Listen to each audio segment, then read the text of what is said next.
It is time for our weekly arts and culture segment. We have our culture correspondent, Song Yoo-jin, in the studio. Welcome back, Yoo-jin. Great to be back, Jung-min. I haven't seen you in the newsroom for a while. Where have you been? Well, Jung-min, I just came back from Gangneung yesterday, which is located in South Korea's east coast, and I was actually there to cover the World Choir Games, the biggest international choir competition in the world. It's currently taking place in the city. So it kicked off on Monday, July 3rd, and it will run until next Thursday, July 13th.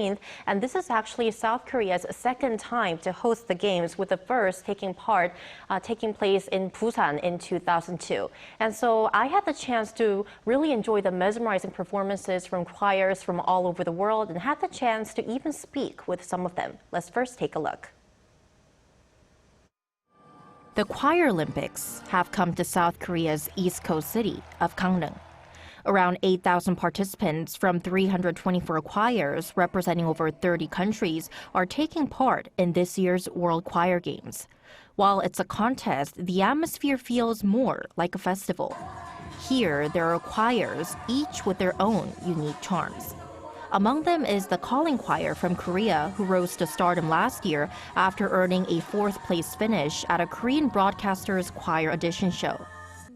When most people think of choirs, they tend to imagine serene and classical music. We wanted to break this stereotype and prove that a choir can perform in any genre. We developed our own style, fusing hip-hop and pop with popping, locking, and walking. And it's not just about competing. The World Choir Games are also about sharing the joys of singing. So throughout the event, choirs from all around the world are holding free concerts across the city, like here at Gyeongpo Beach.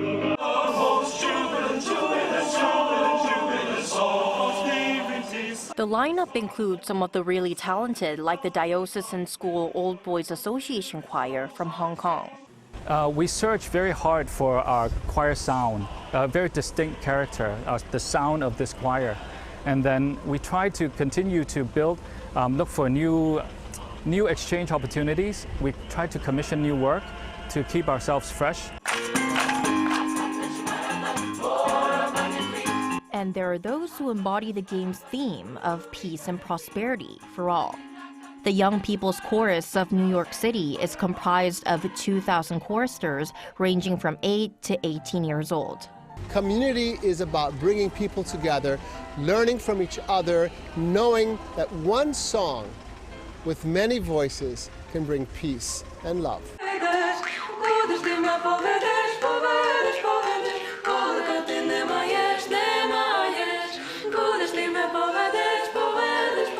There is also the Wagner Choir from Ukraine. Due to the ongoing war, the 30-member choir had to take a 16-hour bus ride to Poland to catch a flight to Korea. Yes, our message that we want the world to know that our country is in pain right now, but there is always a hope about peace. Singing has become a part of our lives. It gives us hope and faith that things will get better. The World Choir Games reminds us that music is a universal language that unites the world, transcending borders and cultures. Such a compelling voice, I would say. I heard that the results of the Part 1 competition were announced today. So who were the winners? Well, Jung-min, I was really surprised because except for Ukraine's Wagner Choir, the 3 other choirs that I actually interviewed and got to meet in my news report actually won the top prizes in their category. So I was really shocked. So to give you more information, the Calling Choir won in the Scenic Pop Show Choirs category, the Diocesan Schoolboys Association Choir in the Male Choir, and the Young People's Chorus of New York City in the Children's Choirs category. And I have to say that the Wagner Choir was invited to perform and not compete. And simply listening to the first few minutes of their performance gave me the strong impression that they really had the talent and dedication that needed to be winners in this competition.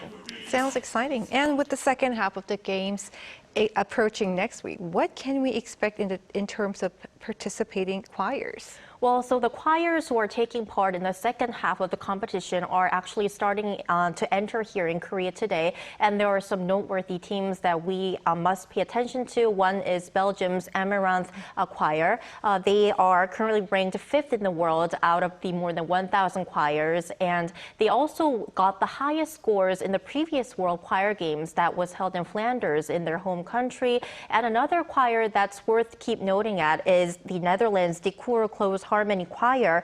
They're currently ranked 19. And before part 2 starts, there's actually a really interesting and exciting event. That is the Parade of Nations that will take place on Sunday this week, July 9th. And it's considered the highlight of the World Choir Games every edition because this is where choristers from different countries walk through the streets of the host city. So we'll get to see all these international singers dressed up in their traditional costumes, singing their nation's song, walking down the streets of Gangneung. So it seems like it will be really interesting. Looking forward to them all. All right, our culture correspondent Song Yoo-jin, thank you. Thank you.